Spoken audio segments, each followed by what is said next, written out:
Good day mga ka-stroke. For today's video ay bibigyan ko po kayo ng another exercise para po doon sa mga wala pang galaw ang kamay at para matuloy ang maigalaw ang kamay ay bibigyan ko po kayo ng mga step na exercise. At ito po ay base rin sa aking experience at natutunan ko po ito sa aking therapist nung una. So ipapakita ko po sa inyo, pero kung bago ka pa lang po sa aking channel, please subscribe ang ating channel at huwag nyo rin kalimutang i-hit ang notification bell para updated tayo sa mga video kagaya nito na lumalaban sa stroke. Alright, so intro po muna tayo ng konti.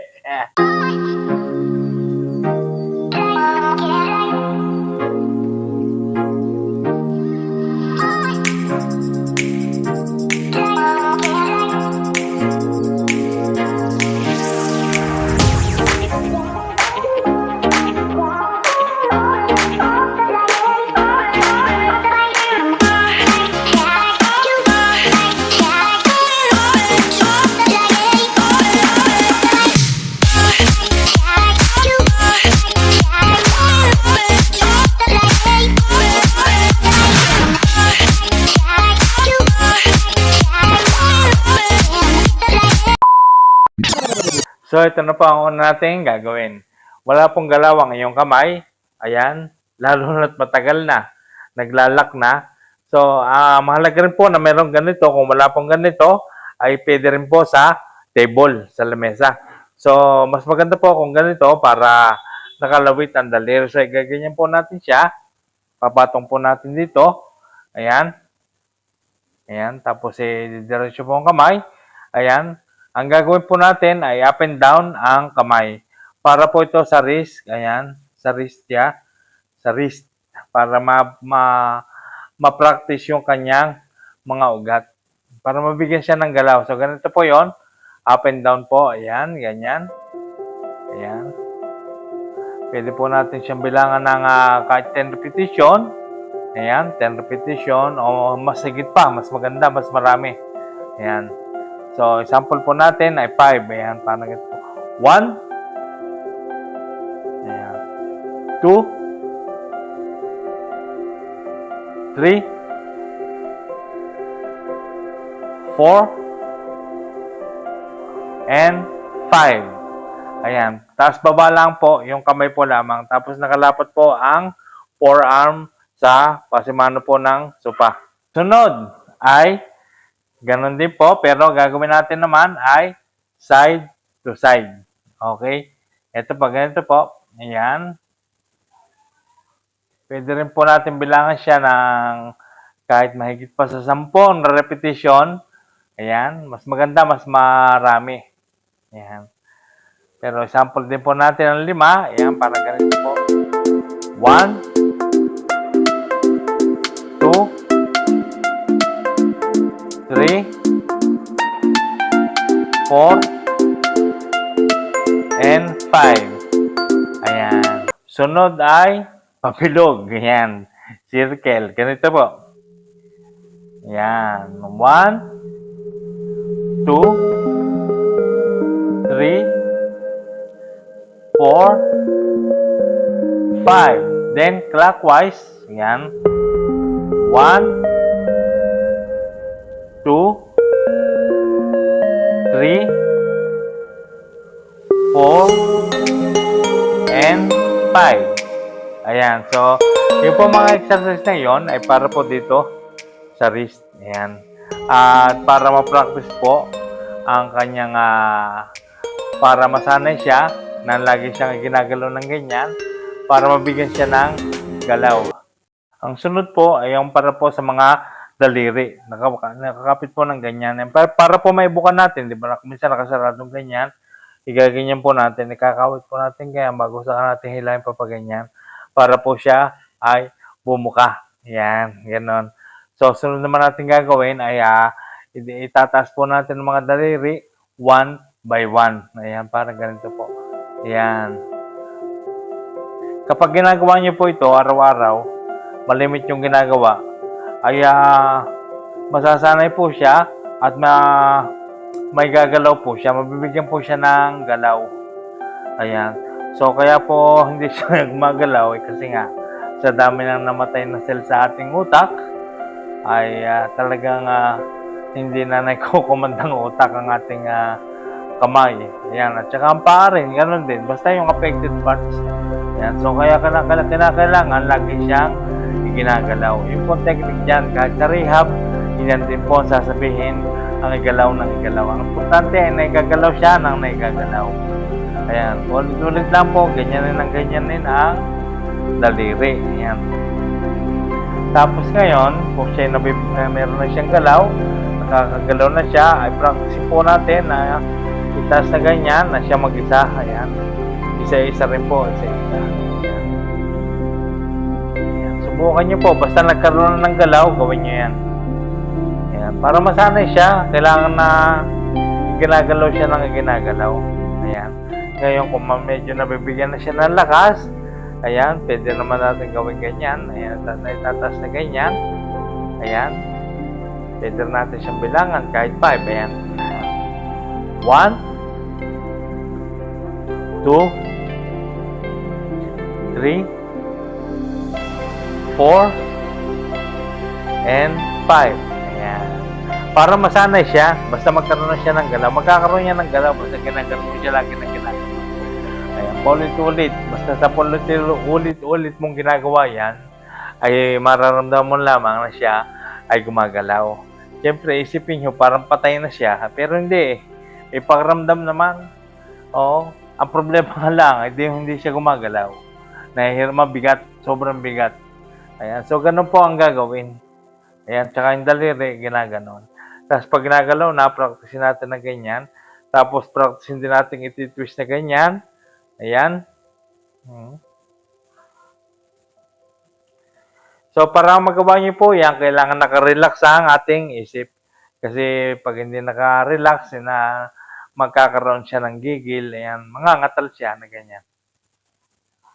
Kailangan nakarelax. Ayan. Ganyan. Ayan.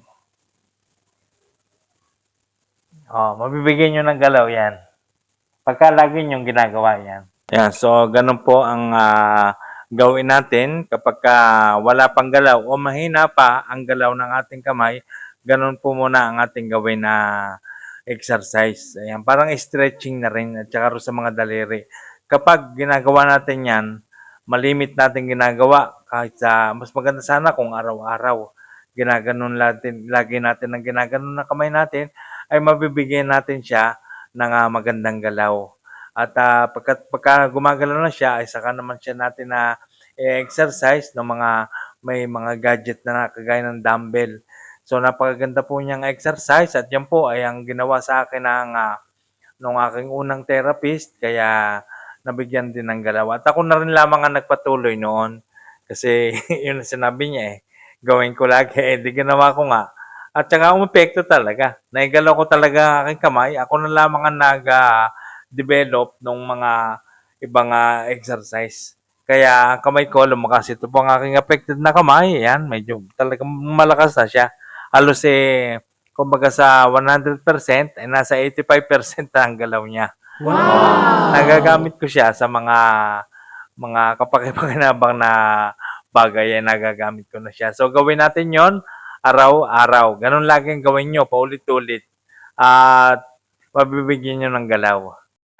Pero, syempre, kapag ginagawa natin yung mga bagay na ganyan, mga exercise, kailangan kasi dapat panatag na ang iyong loob. Yung talagang tanggap mo na nagkaganyan ka.